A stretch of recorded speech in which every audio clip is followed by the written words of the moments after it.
All right, everybody. Welcome to another one of our fantastic, amazing guests that's just been blessing us so much. I mean, I hope you guys have been enjoying this. Actually, I'm sure you have been enjoying this just as much as I have enjoyed doing it and giving it. And all of our amazing guests have been fantastic at just sharing with you guys. So, here is what we have right now. I have one of my amazing friends, colleagues, and all around badass physician here, and I'm going to have her introduce herself just the same way I've had other people introduce themselves. But before I do, I'm going to tell you why I intentionally brought her to come have a conversation, especially as part of the Recession RX. As women physicians, we have like 5 billion things on our to-do list, right? And you're like, 24 hours is not enough. How can I optimize stuff? Thank you, Latifa. Thank you to all the speakers that are sharing all the stuff. But like, I am busy. How can I be optimizing the things that I'm doing so that I can actually create the time and space in my life to be able to execute, right? So that is why I sat down. I was like, who can I bring on to come talk to this? And of course, it had to be Dr. Lola. So welcome, Dr. Lola. Hi, Latifa. Thank you so much for inviting me. It's such an honor, even though we're friends. Everybody know how much I love you. But it's just an honor when, when you have such amazing people. You've always uplifted me, and I say you uplifting other people. And when you called me, I was like, duh, of course I'm coming. That's a Oh, given. by the way, y'all, listen.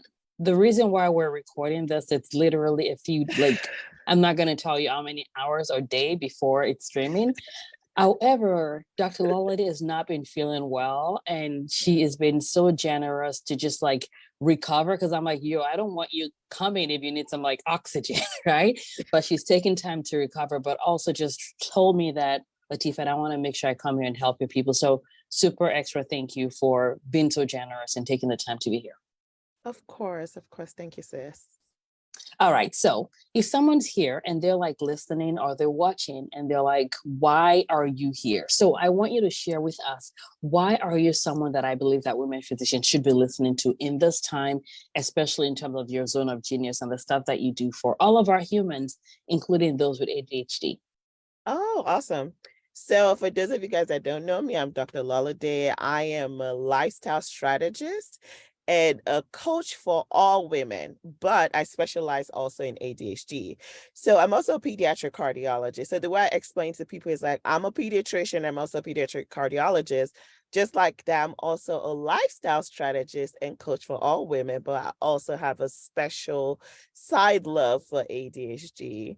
And my zone of genius really is creating strategies and helping women create systems. Because one thing I realize is no matter how much books we read, because we're all smart women, we all know what to do. But the problem is implementation, right? And knowledge without implementation is straight up useless. Sorry, and this is firsthand for me because I love to learn. And there are days, even in our businesses and life, and even in investments. I'm sure you've read so many books, you've done so many courses, but if you don't actually implement it, you know, it's unfortunately a waste and will be lost after so many times. So I always believe in creating the systems that help busy women. Because the problem with the implementation is not like you don't want to implement it, is you have life. Life happens. You have a husband, or you may or may not have a husband or a partner. You have children, or you may or may not have children, but you have things going on in your life. All you're thinking about is not investment. All you're thinking about is not medicine. All you're thinking about is not your business. So it's important to have like those systems in place for you. Um, and just like a lot of times, even in medicine, we just don't do things haphazard. We have protocols. So you could think of me as someone who helps you create the protocols or systems. And I do that via coaching, VIP sessions, groups, and I do that for all women and also women with ADHD. All right. So as we are going into the world, we're in the recession. Life is busy at baseline, and now there's a potential for some of the emotional and all the stress that's coming up, which is the exact reason why I'm doing this Recession RX for all women physicians. But what are some things that you are teaching your women that you can share with us? Actually, so here's what I've been saying. If you have a sister that you absolutely, absolutely love more than I love plantain chips, and you want them to do well at the end of this recession, what are 3 to 4 things, like strategic things, that you can tell them to do in order to be able to optimize their systems better? Okay. Um, I think in all things, and this is almost basically what I teach my clients too, in anything I want to do before I even start, it's always important to have awareness. You have to have awareness of where you are. And a lot of times in life, we either avoid that thing, or because either we don't want to face it, we're scared, or whatever the reason is. But in us avoiding it, we're not actually moving forward. If anything, we're actually moving backwards. So anything you want to do, you have to have awareness. So the question is, so let's say it's an investment or is in budget, and the question is, okay, what are my finances like? What do I want to focus on? And I think a lot of times when we think about creating strategies, we always think big picture. I want to fix everything, right? So a lot of times when I talk about strategies, I'm like, okay, so the question is, what is going on with you right now? And what would you want to fix? Let's start with that.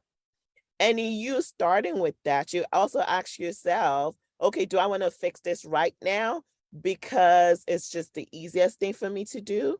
Do I want to fix this right now because it's what hurts me the most? Or do I want to fix this right now because I'm really scared of what I really want to fix right now? It's very important to think about that. And when you ask yourself that question and be honest with yourself, then you could decide, okay, what do I want to fix right now?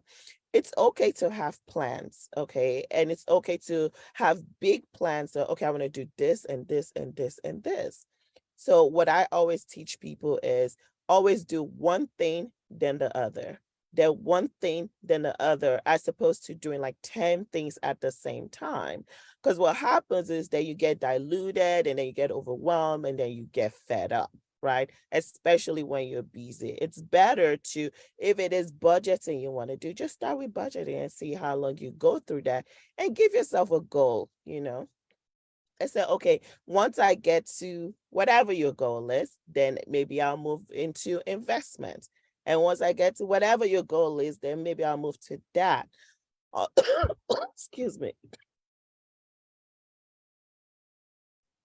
Unlike some people that may have all the time in the world, you may not have that time. So you got to see where you are. And then in you creating your system, the number one thing you have to ask yourself is, what am I able to do? It's not dependent on what Dr. Latifa thinks you can do, or what your best friend thinks you can do, or even what I think I can do, right? Because a lot of times I may want to push you, but it's okay for you to say, yeah, but Dr. Lola, right now I can't handle that. Because I always tell people there's only one Dr. Lola who's a pediatric cardiologist, who's a coach, who's married to who I'm married to, who has the kids that I have. Nobody else in the world but you. So you know yourself more than anybody. So it's always very important to think that to one, awareness, and know what can I do. So start. So I love that. And the reason why I love that is you're, of course, are correct. As physicians, we want to do like 5 billion things.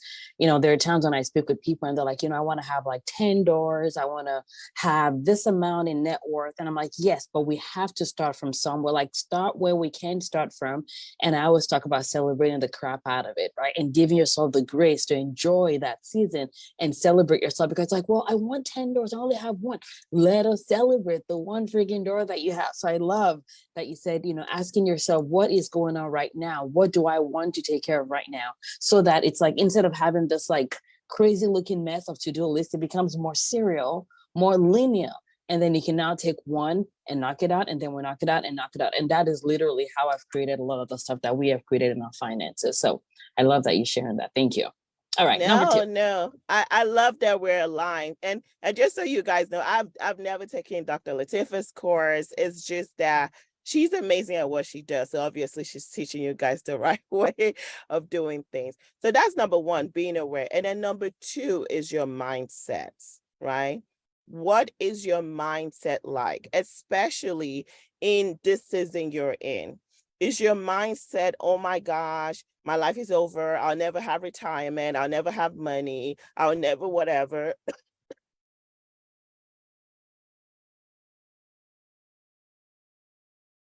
I'm sorry, y'all. If your mindset is, I'll never any of that, guess what? You will never. And I'm so blunt like that, right? It's not a curse, right? I always talk about,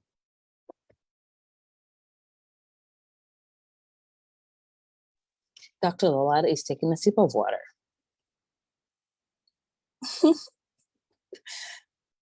I am so sorry, guys. It's like the more I talk, the more my cough comes back. But um, we're both from a part of Nigeria called Yoruba. And I always talk about even growing up, my mom was always positive, right?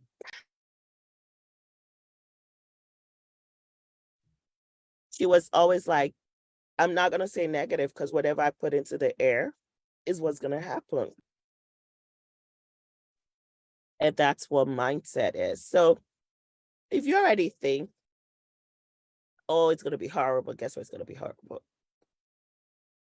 But if you're like,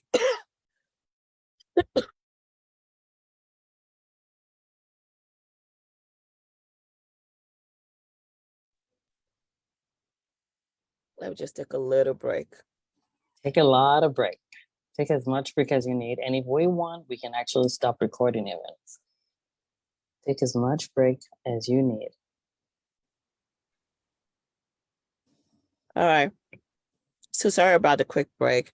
So like I was saying, so in my culture, my mom, even when we were younger, whenever she would want to, let's say, for example, she was sick, she would never say, I'm sick. She would say, oh, my body wants to be sick, or my enemy is sick. Like, it was just like, so, and I used to make fun of her, like, what's wrong with you, woman? You're sick, you know? And she used to say stuff like, I don't want to put it out in the air because whatever you think about, it actually manifests, right? And it's so funny. And the more I get older, I realize what she was really talking about was mindsets. Is your mindset wired for positivity or is it wired for negativity? And a great thing about mindset is you can actually rewire your mindset, but you have to know that you can do that. So a lot of times when situations are happening, for example, when moms come to me and they're like, I'm so overwhelmed, I'm always so tired, there's no way I can get all this done. I'm like, blah, blah, blah, blah, blah, blah. Let's just stop. Let's rechange it. Let's rechange our words, because everything that we say, our mind is like a computer, it's recording it. And we don't know this. It actually comes out in our actions and the way we think through things. So if you think of yourself as, oh, this recession is going to be so horrible, I've already lost my retirement, we're not going to have anything, and it's going to be this, it's going to be this, guess what? It is going to be that. But if you think about it, it's like, okay, a recession is coming. I've listened to on so many resources. I've been in this don't panic, prep, don't panic thing. I have planned. I'm going to be okay. I'm going to look for opportunities, right? I'm going to look for opportunities. I'm not going to look for disappointments. If you have that mindset, it helps you even in better when you're planning, because your mindset helps you, it motivates you to plan effectively. If you have a mindset that's not going to work, even when you're doing your plan and you're prepping, you typically will prep in a way of fear and failure. But if you have a positive mindset, when you're prepping, you prep in a place of, I'm going to win and it's going to work out. And those people, you may have two people with the same plan, but their mindset will determine which plan is going to work. So I always recommend, make sure your mindset is amazing, or at least let's try to get it into a positive state. So I always call it dream it. Everything we do starts with the mind. Everything is constructed twice, right? So you dream it and then you build it. and then believe in it, right? And answer your mind, believing in the positivity, not the negativity. Look for opportunity, not disappointments. Just having that mindset is really helpful. So that's mine. You said 4? Okay. So number 1, awareness. Number 2. Or we can do 3 since you want to make sure you got enough oxygen. So we can do 3. Okay. I'll say I'm failing. So number 3 is really planning it. So as easy as planning can be, planning can also be difficult, right? The question is, what is the goal of your planning? A lot of times when people plan, it's like this, oh my gosh, I have to plan this, I have to plan that, I have to do this. I always recommend seeing planning as, think of it as a GPS that you have. Excuse me.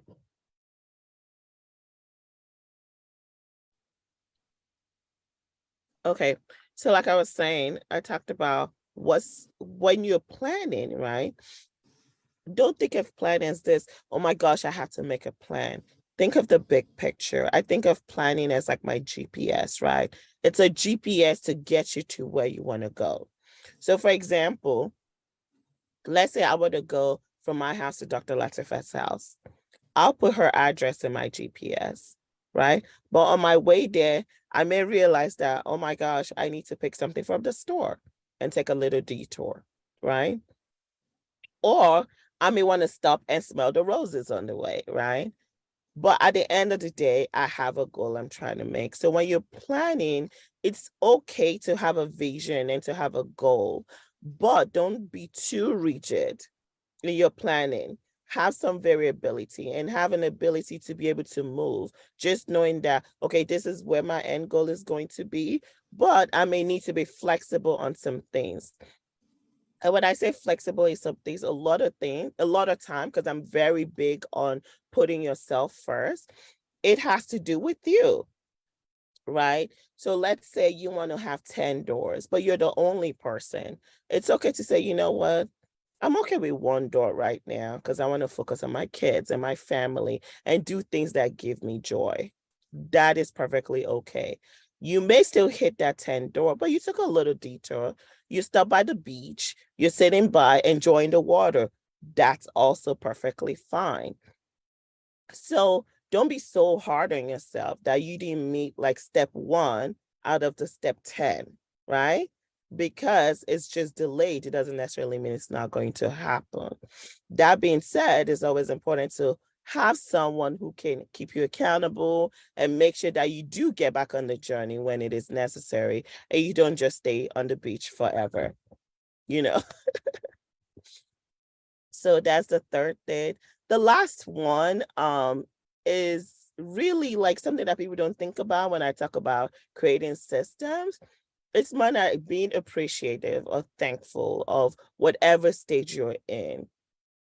Because a lot of times, especially people like us, we're so used to college, after college, medical school, after medical school, residency, after residency, fellowship.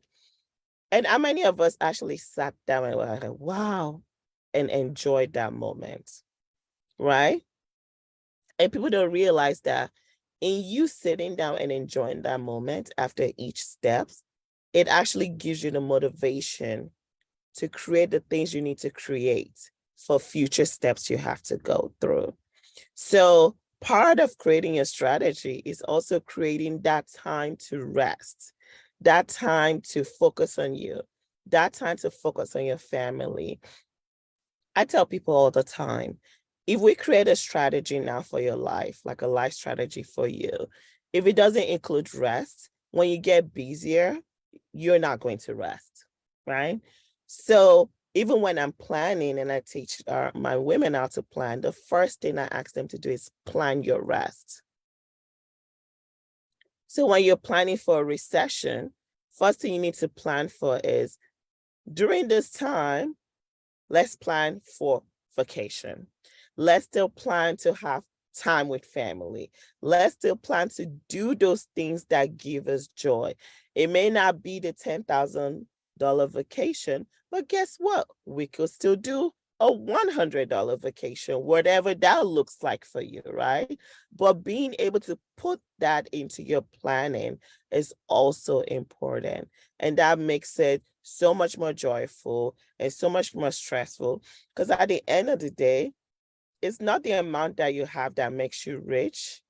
It's the joy you come from what you have and what you're using that money for. So I hope that was helpful. No, I love that so much. So it's what month are we in now? November. In October, well, we're recording this in November. In October, we did this thing in my money school where I called it like how to create a rich life. And so like we had weekly modules. So it was like a almost like a sub course within our main course that I did. Of course, it was, free for my members. And so what we did was each week I talked about the different components of being rich. And people don't understand what richness is, right? People think there's a dollar amount. And I want people to get the dollar amount, but there are also other parts to it. So, like one week it was how to think rich. I love thinking rich. It's like strategy. It's about the thought, it's the mindset and all that stuff. And then we talked about how to feel rich. Again, we didn't say anything about the numbers. And then the third, because when we talked about the numbers in terms of the actual strategy of, okay, compounded interest, the investment, the diversifying and all that great stuff, right? And what I told my people, so we started like talking about the rich moments, like enjoying the hashtag rich life was what we were doing. And it was like letting people see vision. Because when it comes to richness, a lot of times it's not even a money problem necessarily, although there's room for money growth. But sometimes it's like a vision problem where we actually are not seeing what exists in our lives, right? It's about the feeling where we're not feeling the quality. And at the end of the day, I could buy something that's like $5,000.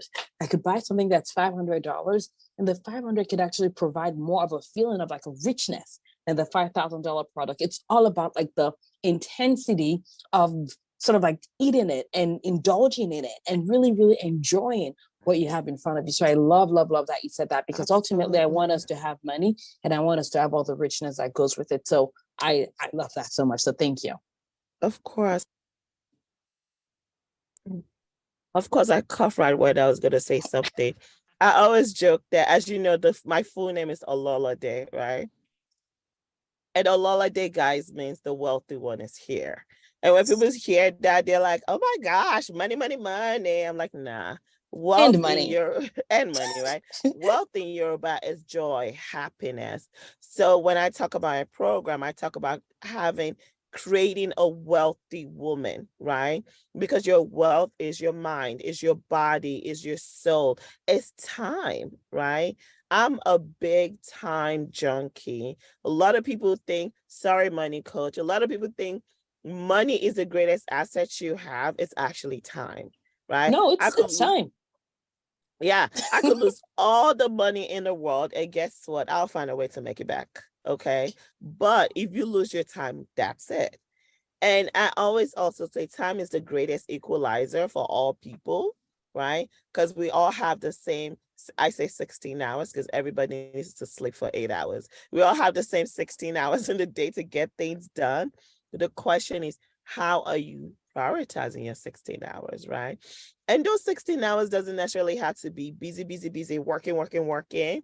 Like, how are you prioritizing joy in that 16 hours? Are you making memories? Are you feeling loved? Are you having happiness? Are you having gratitude? Are you budgeting? Are you working? Like, mixing the important things you need to do. And when I say important, I'm talking sleep, rest, love, joy, with the regular things you need to do. When I say regular, I'm talking budgeting, working, doing other stuff. I feel like a lot of times we have missed our priorities.